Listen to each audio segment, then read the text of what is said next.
Écoute, je regarde en ce moment, Oli, à la télévision, il y a des points de presse à l'Assemblée nationale et le Parti québécois de Paul Saint-Pierre Plamondon semble s'être mis à nouveau, non pas dans le pétrin, mais semble avoir décidé de défendre une position très compliquée à expliquer. C'est dans le dossier du TGV qui relierait le Québec et Toronto. Donc, on le sait, il n'y a pas de TGV qui fait le lien entre ces deux villes-là. Puis ça fait des années qu'on ne cesse de dire, c'est pas normal. Dans un pays normal, il y a un lien, qui fait dans un pays riche comme le Canada, on pourrait se rendre en TGV, puis ça n'existe pas, ce lien-là. Donc, il y a un projet qui est sur la table. Et au Parti québécois, on a dit la chose suivante à peu près, le Bloc devrait s'opposer au projet parce que c'est un projet de nation building.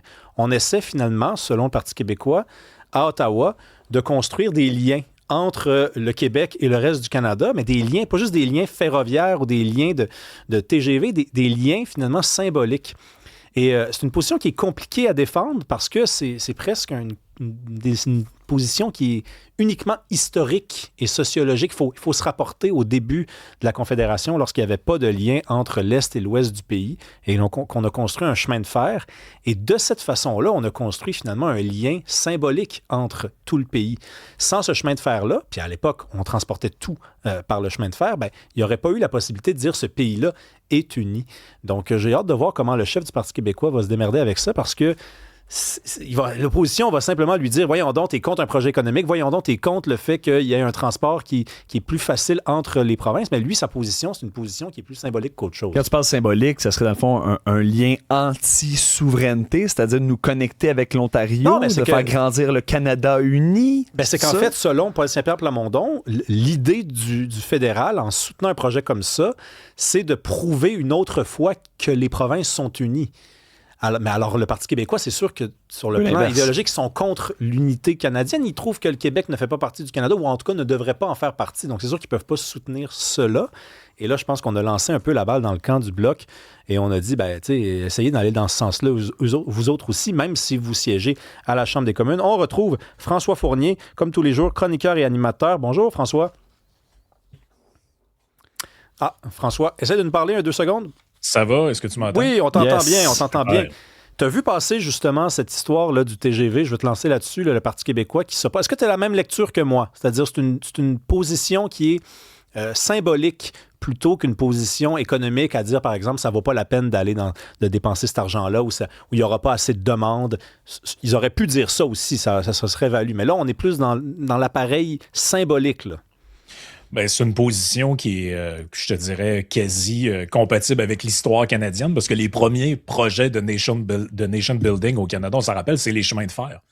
Donc, les chemins de fer qui ont le premier chemin de fer, en fait, qui a même mené à l'adoption de la Constitution canadienne, parce qu'on savait pas comment faire pour implanter ça d'un territoire à l'autre sans qu'il y ait de fusion politiquement organisée. Avec la position du Bloc là-dessus me surprend moins. Je pense que ce serait plus rigoureux d'amener ça aussi sous l'angle, justement, de la catastrophe financière qui est annoncée. Là, on le sait, c'est de plus en plus difficile de mener à bien des projets publics. Là, on l'a vu récemment, que ce soit dans des contrats informatiques qui coûtent 7 fois le montant original. Ça clique au Québec. Après, ensuite, c'était quoi le logiciel pour les pensions là, au fédéral? Là, j'oublie le nom, là, mais c'était dans les médias jusqu'à tout récemment que c'est des dépassements de coûts énormes. Là, on parle de projets informatiques, mais dans le cas des projets d'infrastructure, c'est un peu pareil. Là. Les dépassements de coûts sont devenus la norme. Et là, on nous dit que c'est un projet qui irait jusqu'à 200 milliards de dollars, le TGV. Il me semble que, je sais pas, je pense qu'on n'a pas les moyens de ça au Canada. Je sais pas, je pense qu'il y a quelque chose, il faudrait revenir sur Terre. Il y a un déficit de maintien des infrastructures, autant au niveau fédéral que provincial. Il me semble qu'on aurait avantage à entretenir ce qu'on a plutôt que d'avoir la folie des grandeurs. Je sais que beaucoup de gens vont en voyage en Europe, moi le premier, puis trouvent ça un peu dommage de ne pas avoir accès à des métros un peu partout, des trains de banlieue. Quand vous allez à Londres, c'est super le fun. Là. Vous pouvez prendre, même ils ont ce qu'ils appellent des Uber Boats là-bas. Là. Donc, il y a des bateaux de transport en commun qui font le long du fleuve et vous pouvez vous déplacer là-dessus, c'est super le fun. Mais je pense qu'on a accumulé un retard technologique là-dessus en Amérique du Nord, puis je suis pas sûr qu'on va être capable de le combler à coût de 200 milliards, 300 milliards, puis des projets qui... Je trouve que je sais pas où on s'en va avec ça. Il me semble que les montants qui sont donnés sont dérisoires. En tout cas, dans la message de texte, c'est assez unanime. Là. Les gens, soit ils voient effectivement un projet d'attacher le Québec au Canada sur le plan symbolique, soit ils voient un projet qui est déficitaire. Tu sais, est-ce que, moi, j'en connais pas tant que ça, là, du monde qui ont besoin d'aller à Toronto sur une base régulière. Il y en a beaucoup, là. Je sais qu'il y en a beaucoup, mais je veux dire, c'est pas comme dans d'autres pays où le lien entre les deux métropoles de l'Est est beaucoup plus assumé. C'est rendu qu'on a plus de liens avec les États-Unis qu'on en a avec le reste du Canada. Là, on l'a vu dans le dossier des tarifs douaniers. C'est pas très sexy, par contre, François, pour un nouveau premier ministre, de défendre l'idée qu'il faudrait juste s'occuper de ce qu'on a déjà plutôt que de construire du neuf. C'est un peu comme impossible à leur demander ça. Lui, il ne voudrait pas être retenu par les historiens comme le premier ministre qui n'a fait qu'aménager et rénover ce qui existait déjà. Ben, c'est malheureusement ce que tu viens de dire là, c'est un peu la raison pour laquelle on a des infrastructures qui sont dans l'état qu'ils sont. Là. Donc, les gens veulent les politiciens veulent découper des rubans, ils veulent voir leur visage dans la photo, ils veulent faire des annonces, ils veulent pouvoir dire qu'ils ont été des visionnaires et les premiers à avoir donné un leg. Je pense que tout le monde s'imagine un peu dans ce cas de figure-là, mais on peut aussi passer à l'histoire comme étant le premier ministre ou le gouvernement qui a laissé aller des infrastructures, puis ça a donné des... tu sais, moi, je voudrais pas être celui dont le nom est associé, par exemple, au fait qu'un pont est plus utilisable parce qu'il est déclaré hors d'usage, ou celui qui passe comme le responsable parce qu'il y a un viaduc qui s'est effondré sur des gens. Tu sais, ça va bien, cette logique-là de coupage de ruban, jusqu'à temps qu'il arrive un drame, puis on n'est pas à l'abri que ça arrive. Là. Non, tout à fait. Hey, parle-nous de Justin Trudeau, là, parce que Justin Trudeau s'est acheté une maison dans Outremont, une belle grosse baraque, 3,1 millions. Là, c'est beau, c'est beau. Puis d'ailleurs, j'ai parlé avec Chantal Hébert récemment qui me disait qu'elle se promène en vélo, puis elle est allée voir dans le coin de sa maison pour voir si c'était vrai. Puis oui, il y a vraiment sa maison-là. Puis il est là des fois, Justin Trudeau. Là, il voudrait que Katy Perry vienne vivre avec lui. Ils ont le droit, qu'ils s'amusent.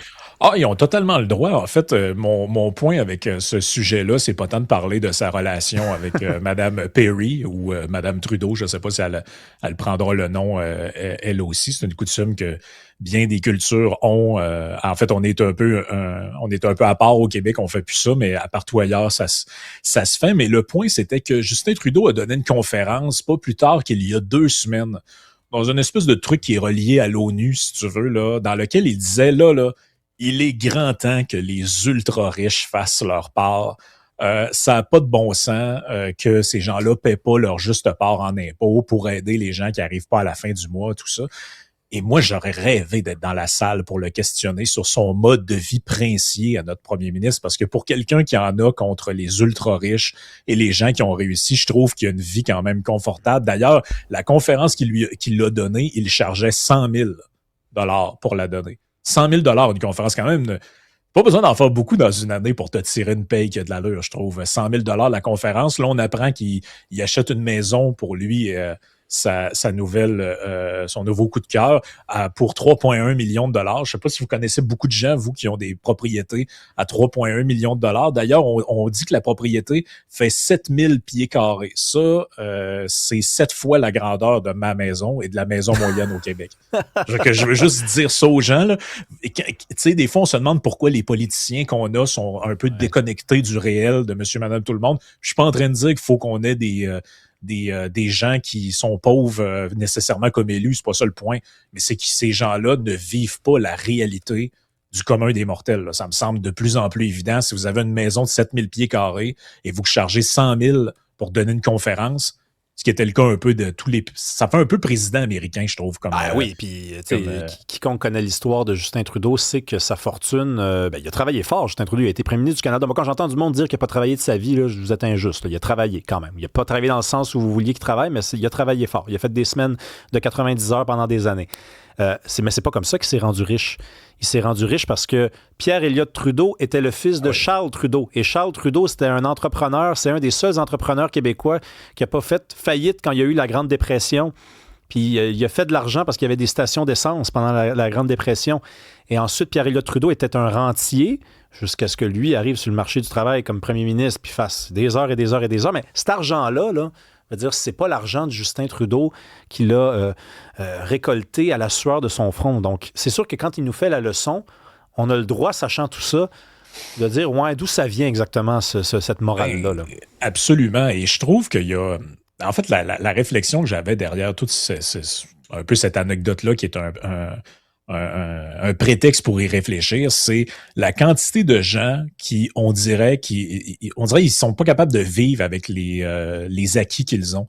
Ils se sentent l'obligation de faire une espèce de signalement de vertu pro-redistribution, pro-égalité, pro-gens démunis, parce que ça leur confère un capital de sympathie qu'ils pensent avoir besoin pour continuer leur mode de vie un peu princier. C'est ça que je trouve un peu hypocrite là-dedans. C'est que moi, j'ai aucun problème à ce que M. Trudeau ait une maison à 3,1 millions de dollars puis qu'il donne des conférences. Le problème que j'ai, c'est qu'il fait ça tout en disant que les gens qui font comme lui sont des mauvaises personnes.